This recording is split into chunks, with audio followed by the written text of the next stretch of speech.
pangit ang panahon na. Pauwi na ako. Galing ako sa gubat.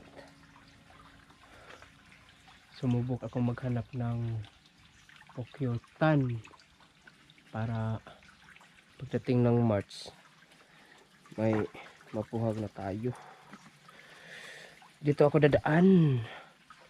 Ito dahil mula noon kasi may tubig na dumadaloy dito pero hindi nagamit. Ginawa nila ng tangke, stock, imbakan ng tubig tapos nilagyan ng hose para linya na patungo sa ibaba. Pero hindi ito nagamit dahil sa ito. Kita niyo. Yan, may marami ako nakita sa Facebook dito eh. Pagka may ganito. Teka lang guys ha. Pagka may ganito oh. Ang tawag ito. Ano? Ang tawag niyan. Hanggang doon oh. Sabi, marami kasi nagsabi ito ang pinakamagandang spot pagka mag gold rush ka. Yan eh. Yan, pagka magmina ka ng ginto. Nasa amin to eh. Malayo konti sa amin oh. Yan eh. Tapos malabo ang tubig, parang may naligo siguro ditong hayop or wild na mga hayop yan. Ito wala dito.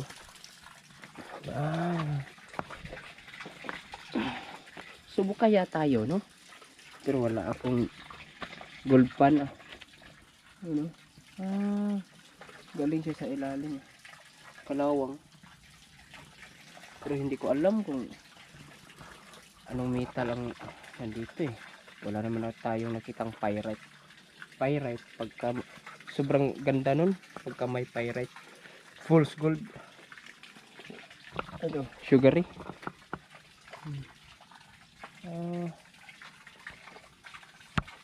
Maganda kaya to. Wala tayong equipment Ganda yung galing dun oh. Ganito banda oh. Pero hindi tayo pwedeng magmina rito. Makita tayo ng taga-diin pagka nito. Mas maganda pagka magmina ka. Hindi naman bawal ang small scale mining hindi bawal ang small scale mining pagka nasa lugar lang na hindi delikado sa landslide. Pero dito pag mamay-ari ko ng gobyerno, wala tayo dyan. Galing mga ano eh. Parang may grabe sa ilalim na yan tangke, pero iba parang may hangin. Bulwak-bulwak ng tubig.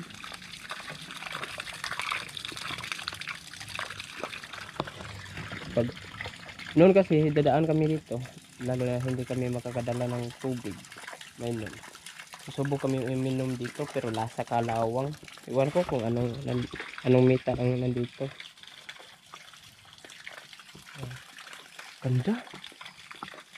Marami ako nakita sa Facebook eh. Pagka mayroon daw nito sa lugar natin, sa lugar niyo, mas maganda daw na itisting ang lugar kung mayroon ba talagang kulay o ginto.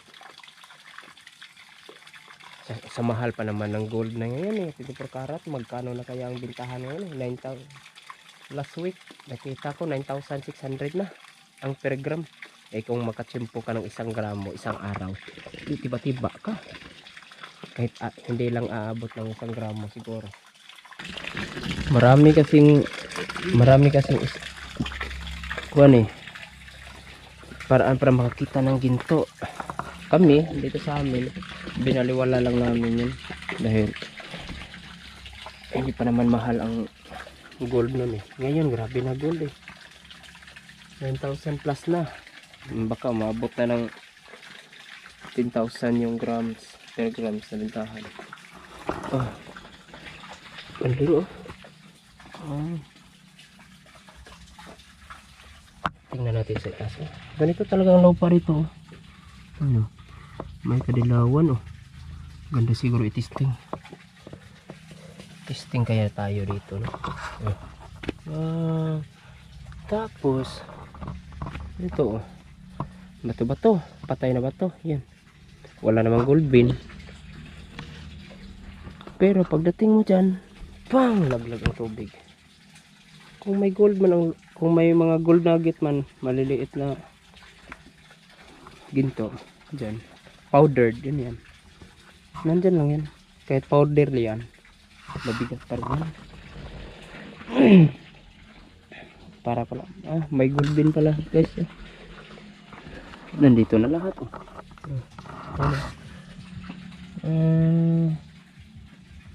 Yun oh. Oops. Yan yung gold bean niya. Tapos dito hinto. Meron pa oh. Galing oh. Dito sugar rin naman oh.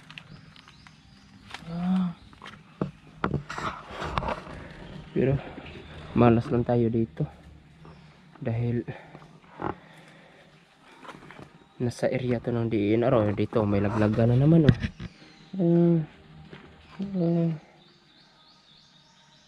So galing oh. Titisting tayo dito pero hindi naman tayo magkapaghukay dito ng malalim. Maliit na sapa lang to eh. Mas maganda pagka hindi pa ako nakatry din. Mas maganda sapa, malaking sapa. Pagkatapos na baha ganyan. Kung may malakas na baha nung nakaraan ganyan. Galing nito. Ayan o. Balik tayo sa ibaba. Yeah. Yan o. Puro kalawang talaga yung labas niya. Sabi nila, iba din. Yung iba, sabi nila na dumi daw ng ginto. Hindi ko alam kung totoo ba yan. Comment nyo. Yung sanay sa ganitong trabaho. Dumi daw ng ginto. Ano? Dumi daw ng ginto yan. Ito kaya? Hindi ko pa alam eh.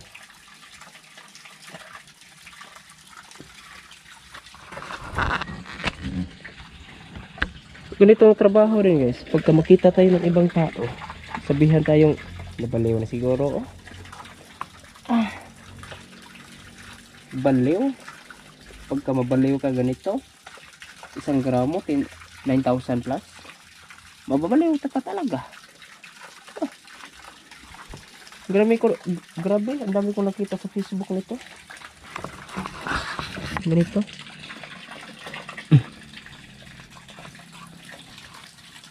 Yay.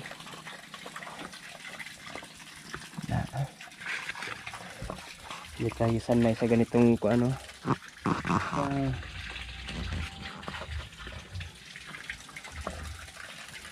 Sa Bisaya tawag nito pagka ganito sapa, maliit na sapa, mamanlas. Galing oh. Comment nyo kaya guys kung anong mita lang dito. Mababaliw ka talaga pagka ganito ang trabaho. Lalo na makakuha ka ng 1 gramo, isang araw, 1 gramo. 1 gramo lang. Hindi tayo maghangad ng maraming gramo. 1 gramo lang. 9,000 plus na. Kahit mga pawn shop siguro no, bibili niyan. Black market yan. Marami yan dito sa Cebu. Mga black market. Nandyan yan. Bibili yan pero hindi na sa standard talaga na presyo. Kumbaga mababa konti para naman may sobra sila ganyan. Galing yan oh. Pero hindi lang ako nakakita ng pirates. Tawag sa pirates naman false gold. False gold yan, pirates. Magaspang. Ang gilid-gilid yan may mga tulis-tulis. Pagkaginto kasi, paglipas ng mga panahon kasi, dadaanan siya ng panahon may malakas na ulan, tapos pagkasasapa dadaan ng ilang beses yan na nabangga sa mga bato-bato. Kaya hindi ka makakita ng gintong bilog.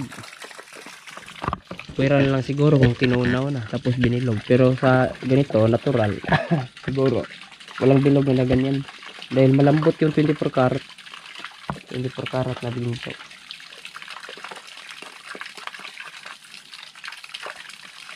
Grabe. Galing siguro nito. Nagtitesting tayo. Pero dami mo to eh. Pagka-testing ka kasi kailangan mo pang tanggalin itong mga bato eh. Dahil pagka-ginto kasi mas mabigat yan ng doble. 10 times kaysa mga bato, maliliit na bato. Kaya yung mga ginto, pagka meron itong mga ginto, maliliit na ginto, nasa ilalim nakapundo. Oh ha, mayroon siyang galbin. Ito siya. Iwan ko na lang siguro kung hukayin to tapos sa ilalim nito. Ito oh. Grabe pagkadilaw niya eh. Tapos mula tayo doon sa ibaba. Ito naman ang ibabaw. Yun oh. Patay na mga bato. Tapos sugar eh. Yan oh. Grabe. Maganda siguro to. Iwan ko, comment na lang muna. Kung ito, baka makachimpo tayo ba, mag-testing tayo. Hindi pa tayo gaano marunong nito. Titingin lang tayo sa YouTube ng mga tutorial kung paano magpaning. Dito oh, dilaw oh, kahit walang tubig oh. Malaking source ng ginto tong lugar na to, siguro pa. Tapos kung ano mga reaction nyo, ano mga comment nyo, baka pupunta din tayo sa kabilang sapa. May dalawang sapa na kaming nakita doon na ang daming pyrite. Dito walang pyrite eh.